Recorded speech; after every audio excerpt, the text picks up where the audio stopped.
Minutos. 9h mais 5 minutos, estamos abrindo mais uma edição do programa Insight pela sua Rádio Pelotense, a M620, a rádio que todo mundo ouve. Na produção e apresentação, Leandro Freitas, na direção geral, Paulo Goss, direção executiva, Luciana Marcos, na mesa de áudio, Rubens Silva, portanto, a equipe de trabalho, né, desta manhã, aliás, uma manhã nublada em Pelotas, né, e o friozinho retornando, a temperatura 12 graus e 6 décimos, a umidade relativa do ar em 94%. Bem, programa Insight, sempre integrando o programa, Dr. José Newton. Bom dia, como é que vai, Newton? Tudo bem? Bom dia, Leandro. Bom dia, pessoal de casa. A gente também dá um abraço aos nossos, né, nossos amigos do Facebook, né? Estamos também ao vivo no Facebook. Newton, volto a abordar um tema que me parece sempre pertinente e já solicitado até por ouvintes, sobre a questão do moralismo, né? Que a gente muitas vezes vê a questão de sexualidade como, né, pecaminosa, né, muita visão moralista. Dias atrás, nessa semana, eu lia um clérigo, né, muçulmano, dando uma sugestão de se fazer não seria libidinoso, né? Imagine ao ponto que nós chegamos, né, no caráter essa obsessão, como se isso fosse um grande pecado, né, Newton? Bom, o tema do moralismo está diretamente relacionado com a repressão. Nesse caso, tu falavas especificamente da repressão sexual. A repressão, ela tem uma origem histórica, antropológica, na história da humanidade, no ser humano, em todos os povos que foram encontrados, mesmo naquelas civilizações primitivas, que ainda existem alguns resquícios no nosso planeta na atualidade, todos eles têm a repressão manifestada de alguma maneira. Ou seja, existe no desenvolvimento psicológico, evolutivo, hoje nós temos internalizado um representante, digamos assim, da história severa, das desgraças, das misérias, das proibições que passaram para chegarem até aqui, e essa história está internalizada entre nós e configurada numa estrutura psíquica. Agora, Dr. Newton, existe numa sociedade, vamos pegar o mundo como uma única sociedade, né? Nós temos diferentes matizes, vamos dizer assim, de alguns povos, onde a liberalização é enorme, mas convive também com conceitos, né? Envolve meio no conjunto, né, pessoas ainda que têm uma leitura bastante anterior, né? E faz parte da espécie humana. Aí entramos nessa questão toda que temos frisado ao longo dos anos aqui no programa Insight, de que o ser humano não é tão humano quanto nós imaginamos. E nós temos muito mais próximo do mundo animal do que do mundo supostamente humano. Basta abrir os jornais, os telejornais, etc., os meios de comunicação. Vemos coisas atrozes que supostamente deveriam estar abandonadas dentro de nós. A própria clitoridectomia, que é essa cirurgia que tu fazias da retirada do clitóris, ela é praticada ainda hoje. Alguns povos africanos, em rituais de iniciação de meninas, se faz a cauterização do clitóris, justamente para evitar esse tema todo da excitação e tudo mais. Os meninos também têm rituais de iniciação em alguns lugares que fazem a circuncisão, deixa de lado o povo judeu. Mas a circuncisão, a pessoa não deixa de ter o prazer no coito, no ato. Né? Não deixa, mas é um ato repressivo, ou repressor, digamos assim, da sexualidade, na medida em que tu cortas um pedacinho, não do pênis propriamente dito, mas do prepúcio, mas que tem um significado muito grande para o homem, no gênero masculino. Então, sempre isso vai bater, naturalmente, na questão da sexualidade. De um jeito ou de outro, Sim, vai sim. bater.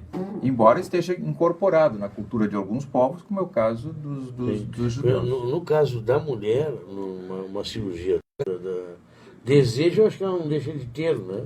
Mas o prazer em si não, né? Então, porque num ato sexual existem dois prazeres. O prazer vaginal, através das terminações nervosas da vagina, sobretudo do terço anterior da vagina, ou seja, o mais externo, e do clitóris. Algumas pessoas defendem a ideia de que o orgasmo deve ser eminentemente vaginal e não clitoridiano. Então, essas pessoas, e como o clitóris tem mais inervações que o terço anterior da vagina, algumas pessoas fazem a extirpação ou a cauterização do clitóris numa tentativa desesperada de diminuir a excitação sexual. O que as pessoas em geral querem é aumentar a sua excitação sexual para curtirem mais, aproveitarem mais, brincarem mais, se distraírem mais, desfrutarem mais da relação sexual. Mas isso para algumas pessoas é tremendamente conflitivo. Sim. Então aquilo que gera prazer e excitação as pessoas pedem para extirpar. Agora, em nome de que, né, se fazia algo nesse sentido, né? Da repressão. De uma repressão da mulher, né? Como se a mulher fosse a culpada de tudo. Mas em alguns povos isso acontece em função, ou seja, vamos rebobinar o pensamento para as pessoas nos acompanharem em casa. A repressão, ela existe, vai existir sempre, não existe uma só pessoa na face da Terra que não tenha repressão. A repressão ela é fisiológica, ela faz parte do psiquismo humano, assim como existem as possibilidades de desfrutar e ter gozo na vida nos mais diferentes aspectos, também existe a impossibilidade disso. Nós temos as duas coisas internalizadas, para dizer de uma forma simples, para que as pessoas nos acompanhem em casa. Algumas pessoas ou algumas sociedades passam muito mal com o tema da excitação, seja ela corporal, aqui nós estamos falando de uma excitação corporal, ou de uma excitação que passe, por exemplo, pelo afetivo, pelo anímico. Tem pessoas que têm grande dificuldade de se apaixonar, tem pessoas que têm muita dificuldade de se vincular afetivamente a outra pessoa. Então são pessoas escorregadias, superficiais, rápidas, que têm muitas pessoas, mas não tem nenhuma, ficam meio como um Dom Juan, conquistam muitas mulheres ou muitos homens, mas logo depois se desinteressam. São pessoas que têm um grau de repressão muito importante. Isso também se chama repressão. A repressão não aparece só... Dr. Newton, isso é repressão ou hoje uma estratégia de vida? Não, é repressão que está disfarçada de estratégia de vida. São manifestações sociais, vamos dizer assim, quando muitas pessoas começam a fazer o mesmo, da repressão. Porque a gente percebe isso, Newton, cada vez mais frequente. Pessoas, né, que têm as suas relações, mas que há uma distância, né? Cada um na sua casa, e preservando as suas individualidades. É uma opção de vida, né? Não é uma opção de vida, é uma expressão da repressão. Uma expressão da repressão. Nós temos dito, nós temos dito, e muitos pesquisadores em vários lugares do mundo têm se referido ao mesmo, de que a corporalidade no ser humano, que a sexualidade corporal, está cada vez mais liberada. Por isso as pessoas se tocam mais, transam mais, sem grandes compromissos. Mas a afetividade está cada vez mais reprimida. Então nós temos uma dificuldade progressiva do ser humano de estabelecerem relações afetivas profundas interno dentro das pessoas, um movimento interno dentro das pessoas que leva a que elas se relacionem mais corporalmente e menos afetivamente. Então as relações são mais rápidas e superficiais, as pessoas se tocam mais, as pessoas ficam mais juntas, mas se separam com mais facilidade, porque a ligação que existe entre elas, que é o afeto, está proibido.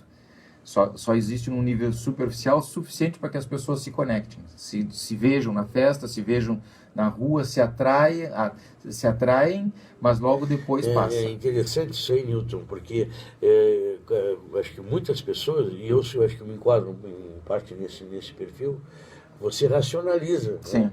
Bom, é muito mais prático, eu já tenho meus problemas, né, individuais, de relacionamento, então é melhor viver sozinho, né, não estar dividindo, não quero que ninguém mexa nas minhas coisas em casa. A gente acaba criando argumentos, né, porque que viver sozinho é melhor. Isso aí já é secundário, já é uma explicação que o indivíduo encontra, racional, social, lógica, para permitir que algo inconsciente, que é a repressão, se manifeste. Por trás está a repressão. A partir desse momento, o indivíduo já está dominado pela repressão. Quando ele começa a intelectualizar e dar explicações para a sua repressão, ele está já dominado internamente. Por exemplo, quando alguém propõe que as pessoas abandonem roupas mais sensuais e se vistam mais, se cubram mais o corpo, essa pessoa, independentemente que tenha um cunho religioso, ela está movida ou motivada internamente por um grande movimento de repressão, socialmente aceito dentro da cultura religiosa. Todas as instituições religiosas são muito reprimidas sexualmente. Pela própria função. Então, pela própria uso. E pelo prazer que aquele órgão, pela necessidade, pela urgência e pelo prazer que aquele órgão provoca no indivíduo. Se nós dizemos então que os intelectuais que usam muito a cabeça têm frequentemente enxaqueca, nós estamos dizendo que a repressão recai fundamentalmente sobre o órgão que dá prazer. Então, nesse sentido, nós temos várias formas de manifestação da repressão. Ela não aparece única e exclusivamente na sexualidade corporal. Agora nós vamos dar uma voltinha mais de parafuso e ampliar mais o conhecimento. Se nós considerarmos que a sexualidade tem três pilares, um é o corporal, que todo mundo conhece, o outro é o afetivo, que as pessoas mais ou menos conhecem, e o terceiro é o sublimatório, que é a capacidade de produzir, de criar. Então, se a capacidade de produzir é bem provável, e isso de fato acontece, que ela também recaia sobre a produção. Então tem pessoas que têm dificuldade para aprender, dificuldade para estudar, dificuldade para aprender línguas, dificuldade para trabalhar, dificuldade para ganhar dinheiro, além disso tem, mesmo naqueles que não têm dificuldade, eles terminam se atrapalhando em determinado momento para inviabilizar a sua capacidade. Isso tudo é a expressão da repressão. Então nós temos, por exemplo, os atletas. Os atletas que quebram a perna durante um salto. Perfeito. Mas por que a repressão? No caso, vamos pegar o exemplo de aprender línguas. Né? Aprender línguas. Né? As pessoas têm dificuldade. Aonde é que se liga? Né? Bom, aí teria que entender desde aquela pessoa em especial. Mas suponhamos que um indivíduo esteja aprendendo línguas para ir para o exterior, aprender inglês. Se supõe que o indivíduo está se voltando. Ele precisa aprender para viabilizar a viagem. E que essa viagem signifique uma desconexão com o que ele tem agora, com a família, com os princípios da família, com a modalidade da família, ou se tomar distância da sua mulher, ou tomar distância da sua cidade, de seus amigos, ir para um outro lugar, criar novas ideias, se conectar com coisas que possam ser conflitivas, que vão questionar ele, que vão criar uma série de confusões dentro da cabeça dele, porque em termos de comparação vão fazer com que ele comece a ver coisas que dentro da família dele não tem, ou dentro do modelo da cidade dele não tem.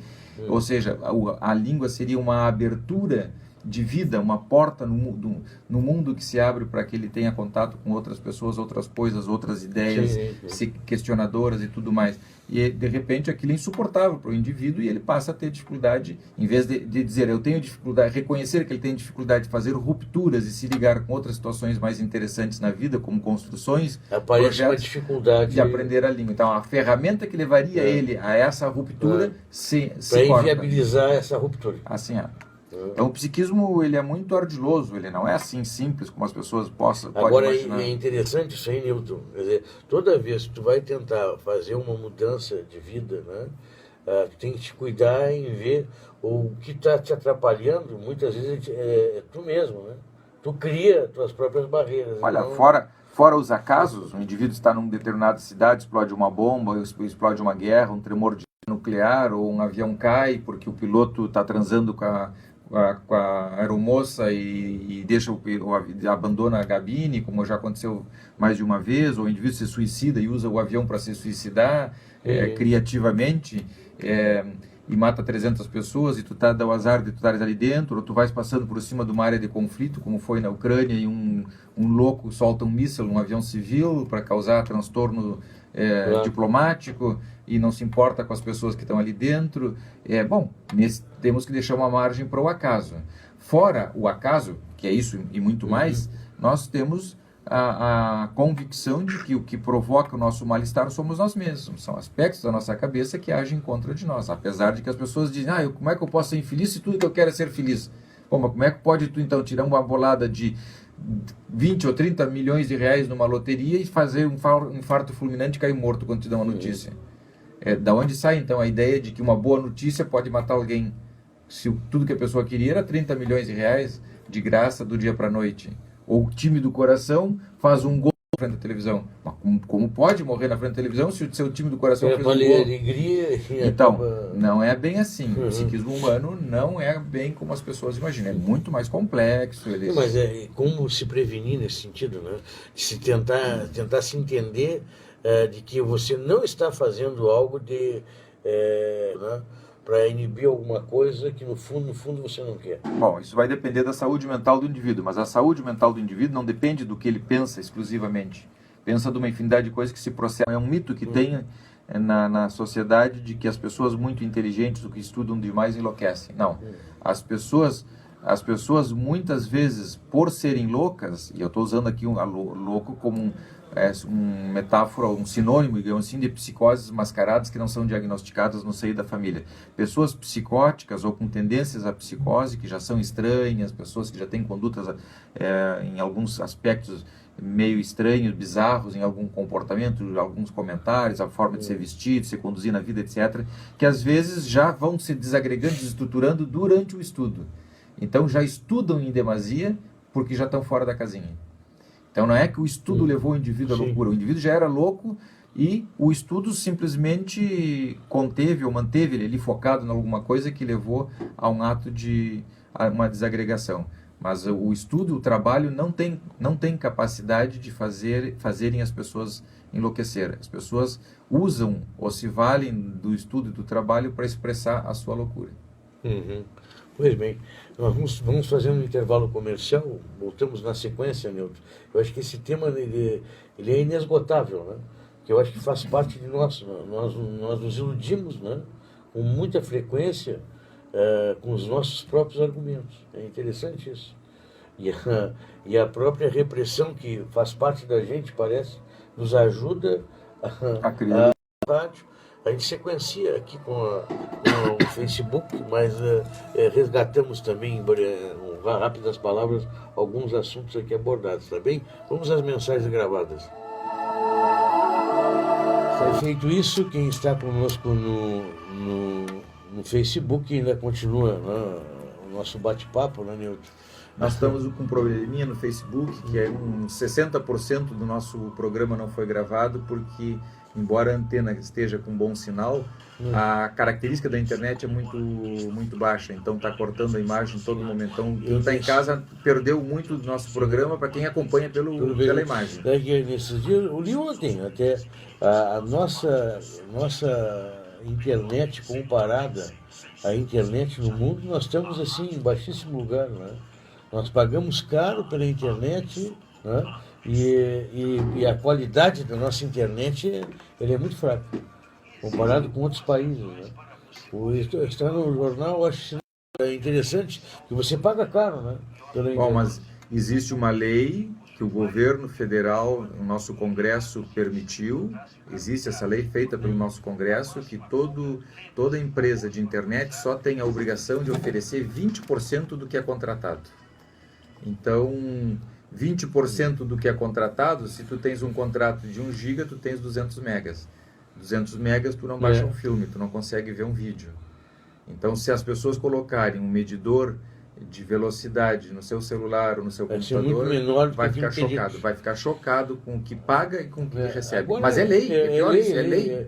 E nós temos agências reguladoras e tudo mais, né? Mas só que isso aí parece que protege mais a empresa do que a gente, né? O Brasil está do avesso, né? O Brasil está do avesso e a gente agradece muito a essa classe de nível muito baixo que a gente elege, né? São pessoas que, pela gente ver o comportamento de alguns, deviam até estar em tratamento, no mínimo, para não dizer outra coisa. Olha, se fizesse um psicodiagnóstico para o indivíduo entrar no Congresso, provável eleição municipal, o regramento seria maior, mais forte. Está havendo dificuldades até para, né, mostrar que veio cada um, porque não tem como fazer propaganda muitas vezes. A gente castra também a opinião, a entrevista nos veículos normais, né? A gente está disposto a essa legislação que... Né? A saúde mental dos políticos, em geral, em todos os lugares do mundo, é muito baixa, em geral, com raras exceções, evidentemente. Em todos os lugares do mundo. Nós vemos agora nas eleições dos Estados Unidos, Donald Trump fazendo as barbaridades, dizendo coisas absolutamente bizarras, o mundo todo impressionado, assustado até com a possibilidade de ele chegar perto da cadeira da presidência. Mas não é o único. Se nós olharmos